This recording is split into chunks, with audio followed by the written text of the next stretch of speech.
Giduol dayon sa mga miyembro sa emergency medical technician sa 911 kining usa ka lalaki nga naghayang daprin sa dalan nga kunuhay na igo sa pagbusikad sa usa ka eksplosibo tapad sa Our Lady of Lourdes Parish, Central Park, Bangkal, Davao City kagahapon. Dayon gidapatan og first aid ay hagisakay sa backboard.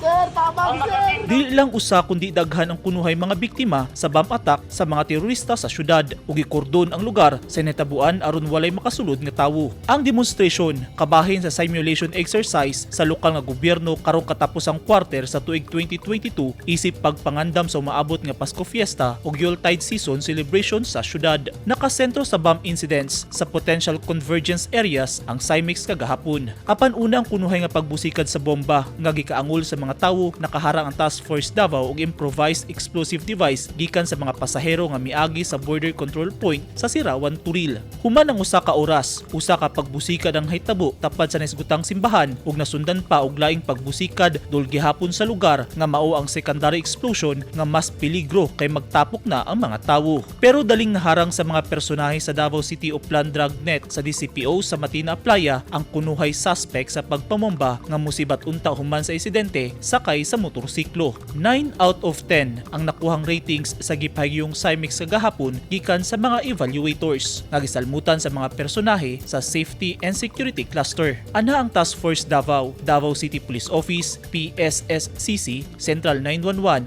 BFP, CDRRMO ug uban pa. Tumong sa gihimong CIMEX nga masukod ang interoperability ug capability demonstration sa Safety and Security Cluster sa Davao ug galing dunay pagpangataking mahitabo gikan sa mga terorista nga susama niini. Atol sa debriefing, sumala ni Task Force Davao Commander Colonel Darin Cumia na pamatud-an sa gihimong simulation exercise nga duna gihapoy panaghiusa ang safety ug security forces sa syudad aron moresponde sa mga posibleng pagpangatake sa dunay mga daotang laraw sama sa gihimong mga senaryo sa CIMEX. Aminado si Cumia nga dunay mga sipyat sama sa miscommunications atol sa execution sa ilang tagsa-tagsa ka mga responsibilidad apan mahimo gihapon kining matubag pinaagi sa kanunayng pagpraktis. Gidayig nila Public Safety and Security Office Head Angel Sumagaysay ug DCPO Director Police Colonel Alberto Lupas ang interoperability initiative sa TF Davao aron mas mapakusgan pa ang security landscape sa syudad pinaagi sa pagpahigayon og series simulation exercise.